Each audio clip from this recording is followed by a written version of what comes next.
AITA for feeling guilty about not stopping my dad this time. For as long as I can remember, my parents' relationship has never been healthy. Ever since I was a tween, I've seen them fight, screaming at each other, blaming each other, and making home an uncomfortable place to be. A few years back, my dad threatened to leave, and I got really scared. No child wants their parents to separate, so I begged him to stay. Ever since then, I took on the role of mediator in their fights. My dad would always put all the blame on my mom, and I would tell her to just accept it because I felt like there was no other way to keep the peace. What else could I have done?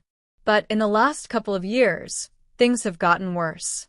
My dad started using our fear as a weapon, making scenes in front of others, threatening to leave, threatening to kill himself, even blaming his own poor health on us. He would pretend to faint after one of his anger outbursts to get sympathy. Whenever he got mad, he would start slapping himself aggressively until his face turned red. It was terrifying to watch. The final straw happened in December. It was a normal morning, and I woke up because he needed help with work.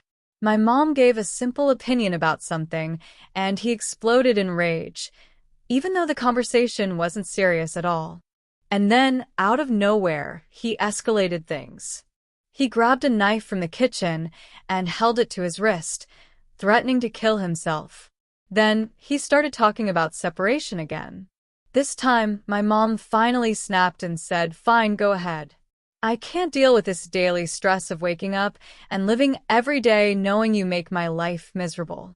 Normally, this would be the moment where I stepped in, calmed things down, and told my mom to just take the blame so he would stop.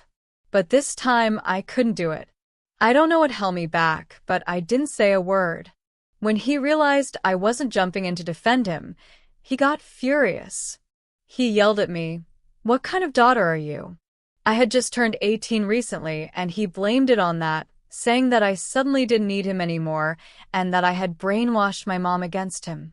He even called my mom's cousin to come over, hoping someone would side with him. But this time, I lost it too. In front of everyone, I asked him, "Have you ever slapped Mom? Because I have seen him do it with my own eyes." "Have you ever pulled her hair? Held her arms so tight it left bruises?" Instead of answering, he completely ignored the questions and went straight back to blaming my mom, saying that she made him lose his temper by having her own opinions. I told them I believe separation is the best decision. And for the first time ever, no one stopped him from leaving. He packed his bags and said he would never come back, that we would all see his value once he was gone. But he stalled for hours, waiting for someone to beg him to stay. When no one did, he actually left. It has been 2 months since then. Instead of trying to fix anything, he has spent his time calling all of our relatives, making a huge scene, and painting my mom as the villain.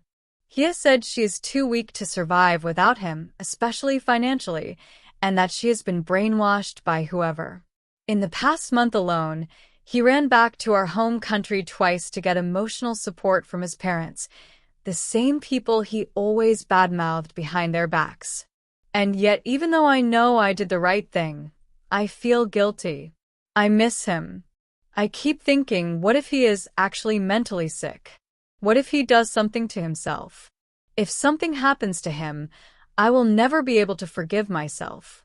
But at the same time, I know I had to take a stand, not just for my mom, but for my 10-year-old little sister. The fights were already affecting her health, and I noticed something heartbreaking. She didn't even react to his abnormal behavior anymore. She thought it was normal. But it wasn't.